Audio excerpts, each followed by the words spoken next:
L'association citoyenne pour Montigny Autrement organise le lundi 15 avril à 20 h au club Le Village à Montigny une réunion d'information sur la transition énergétique. Une question d'intérêt national, il en était déjà question il y a 6 ans lors de la campagne électorale présidentielle de 2007 et puis par la suite le Grenelle de l'environnement. Un débat décentralisé dans les régions a été lancé début janvier 2012. Bonsoir Marcel Girard, vous êtes le président de l'association de Montigny Le Bretonneux. On peut peut-être préciser aussi ce qu'est la transition énergétique. Comment ça se définit? Oui, alors la transition énergétique, c'est le passage d'une énergie à base de fossiles à une énergie faite d'un bouquet d'énergies renouvelables.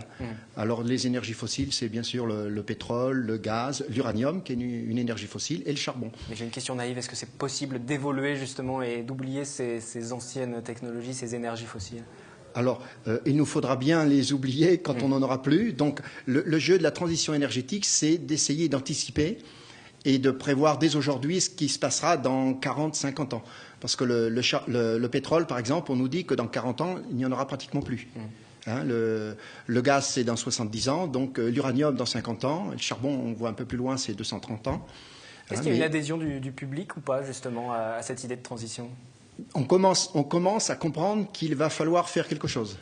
Donc le jeu, c'est de faire de la pédagogie pour essayer d'avancer vers ce nouveau mode d'énergie. Et on va voir justement si le grand public est prêt à changer de comportement, à adopter cette transition énergétique. C'est la question que nous sommes allés vous poser aujourd'hui. Les panneaux solaires. Pour la nature, pour l'environnement, tout ça, c'est une bonne chose, quoi. De toute façon, ce qui est clair, c'est que tout ce qui est panneaux solaires ou des choses comme ça, au jour d'aujourd'hui, ça ne peut pas être une énergie suffisante compte tenu du besoin.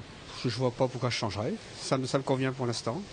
Je suis un appartement, je n'ai pas beaucoup d'autres solutions que l'électricité. Ça aurait été pas mal avec le chauffage à bois.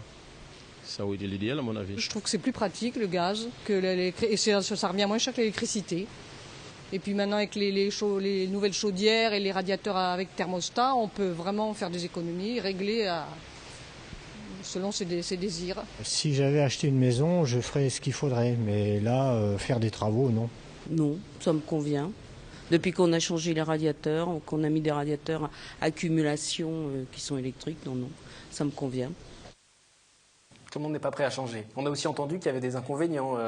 Par exemple, en immeuble, c'est pas possible d'évoluer vers des panneaux solaires ou de mettre un poêle à bois, par exemple. Oui, alors c'est toutes ces difficultés qu'il va falloir affronter. Bien sûr, il nous faudra économiser l'énergie. Là, c'est l'isolation des logements, notamment. Mais c'est aussi des modes de transport différents où on essaiera d'utiliser moins la voiture, on prendra plus le vélo, on se déplacera à pied quand cela sera possible. Et le plus difficile aussi, c'est de financer cette transition énergétique. Il faut que les pouvoirs publics mettent aussi de l'argent. Et vu le contexte, c'est un petit peu compliqué. La Fondation Nicolas Hulot faisait en mai 2011 une estimation de 600 milliards d'euros sur une décennie, soit 3% du produit intérieur brut à l'époque. Ça reste quand même assez flou et ça reste des montants aussi assez élevés. Mais on parlait que d'une décennie sur cette enquête de la Fondation Nicolas Hulot. Aujourd'hui, vous trouvez que le gouvernement met les moyens? Alors aujourd'hui, il y a tout un travail qui est fait sur le débat national, où on se pose des questions comment aller vers une efficacité énergétique. C'est les grands thèmes qui sont posés par les grandes idées qui sont débattues pendant ce débat. Comment aller vers l'efficacité énergétique? Quelle trajectoire pour atteindre un mix énergétique, c'est-à-dire pour s'équilibrer avec toutes ces nouvelles énergies? Je vous rappelle que le président de la République a dit que pour l'électricité, on devrait descendre en 2025 à 50% d'énergie d'origine nucléaire, alors qu'aujourd'hui, on est proche des 80% pour l'électricité, j'entends. Mais ce sont des déclarations. Est-ce que ça vous semble faisable, concrètement? Est-ce que ce n'est pas utopique? Il faut aller vers l'uranium. De toute façon, un jour, on en manquera. Donc, on peut aussi attendre qu'il n'y ait plus d'énergie pour faire quelque chose, mais là, ça deviendra dramatique.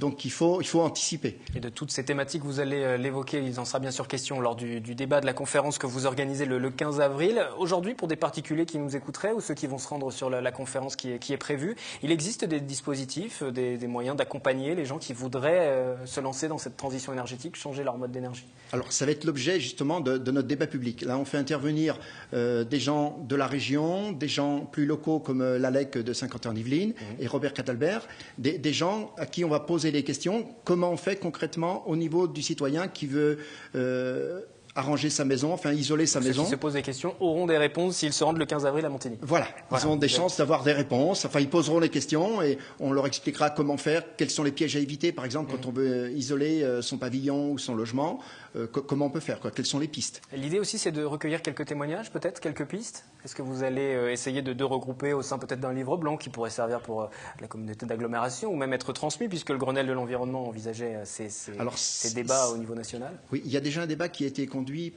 au niveau d'Akaski, qui a eu lieu vendredi dernier, je crois, qui a fait monter un certain nombre d'idées qui vont être remontées au niveau du débat national. Nous, le but de notre débat public, c'est vraiment d'informer le citoyen, de lui faire de nouveau prendre conscience du problème à régler dans les années à venir, et également lui donner des pistes pour résoudre ces problèmes. Et quel est le but premier de votre association alors? C'est de mener ce genre de débat? C'est de mener ce genre de débat. L'association, c'est Association citoyenne Montigny Autrement. C'est d'essayer de lancer des débats comme ça et de participer à des débats en insistant sur le mot autrement, pour dire il y a peut-être d'autres solutions auxquelles on n'a pas pensé. Et donc, en dialoguant avec les citoyens, on risque de trouver parfois des solutions auxquelles on n'a pas pensé. Dans tous les cas, le dialogue est nécessaire. Vous-même, vous êtes bénévole au sein de cette association? Oui, bien sûr. Que vous avez mis en place avec d'autres bénévoles. Qu'est-ce qui vous a motivé à vous lancer sur ces problématiques, sur ces questions? Ce débat de politique, disons, globale, locale, en fait. C'est ça l'idée qu'au niveau d'une cité comme Montigny ou comme une agglomération, il faut du débat avec les citoyens. On ne peut pas laisser les gens en place, seuls, s'occuper des affaires. Ils ont besoin aussi du dialogue avec la population et on est un peu dans cette optique. Est-ce que vous l'avez fait, vous, cette transition énergétique? Vous l'avez faite? J'ai commencé légèrement, j'allais dire, en mettant une isolation double vitrage. Mais en consultant l'ALEC, l'agence locale, après, je me suis aperçu que j'aurais dû commencer par isoler ma toiture. Vous avez d'autres perspectives, d'autres évolutions prévues? Vers la toiture, sans doute. Oui. Vers la toiture, sans doute. Voilà quelques-uns des conseils peut-être que vous donnerez peut-être sans doute lors de ce rendez-vous transition énergétique lundi 15 avril 20h, Club Le Village à Montigny, le Bretonneux. Merci à vous d'être venu en parler. Merci Marcel Gérard.